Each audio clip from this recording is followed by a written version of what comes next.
મિત્ર બોલો, શું કામ છે? તમારી ઓળખાણ નહીં આપતા એટલે આપણે હા ટીમમાં મૂકવા લાયક હોય તો મૂકતા હોય છે. બોલો. હા, એટલે કાલે મેં સાહેબ તમારા વોટ્સએપ કર્યા હતા મેસેજ. હા, જોઈ લીધું મેં બધું. બોલો, કેસ બોલો, તમે શું પૂછવાનું છે? પ્રશ્ન પૂછો. કેસ એમાં એવું છે કે હિસ્સામાં આપણે કરેલી છે આખા ગામની આપણી થાય ખરી? આખા ગામની હિસ્સા માપણી ન થાય.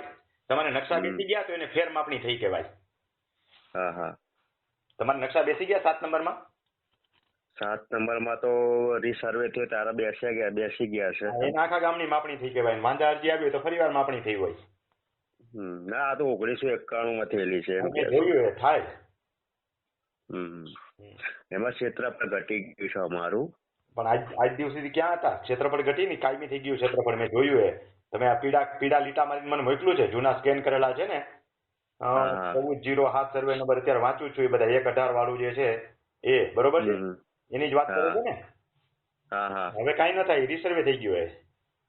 તમે કોર્ટમાં કેસ તો દાખલ કરેલો, શું થયું એનું? કોર્ટમાં કેસ ચાલુ છે. રેવન્યુમાં બધી અપીલો કરી હતી અમે. એનો વિવાદિત અરજીઓ નામંજૂર કરવામાં આવે છે, હુકમ જ છે. હા. હુકમ છે, વિવાદિત અરજી નામંજૂર કરવામાં આવે છે. બચતકરણ કરેલી વેચાણ નોંધ નંબર આટલા 3/1/2018 થી પ્રમાણિત કરી છે. હા. શું ઇસ્યુ છે તો? પછી કલેક્ટરમાં અપીલ કરી, એ બી ના મંજૂર કરી. હા, એ જોઈ લીધી મેં. આમાં તમે અપીલ મને મોકલેલી છે. પ્રાંત અધિકારી સાહેબ માં કદાચ તમે કલેક્ટરમાં ગયા હશો. હવે પૈસા ન ખર્ચો આના માટે. હા. હા. 35 વર્ષ થયા પ્રોમોલ્ગેશન થઈ ગયું એને. હા. 7/12 એન્ટ્રી તો આપવી પડે ને સાહેબ.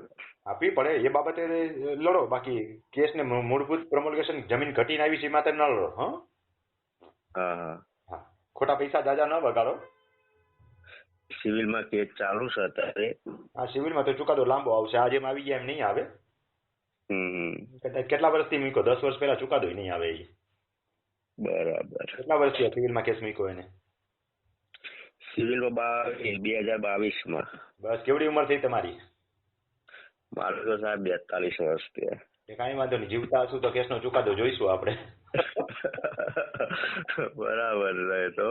ભલે ભલે ભાઈ, હાલો. હા. હા.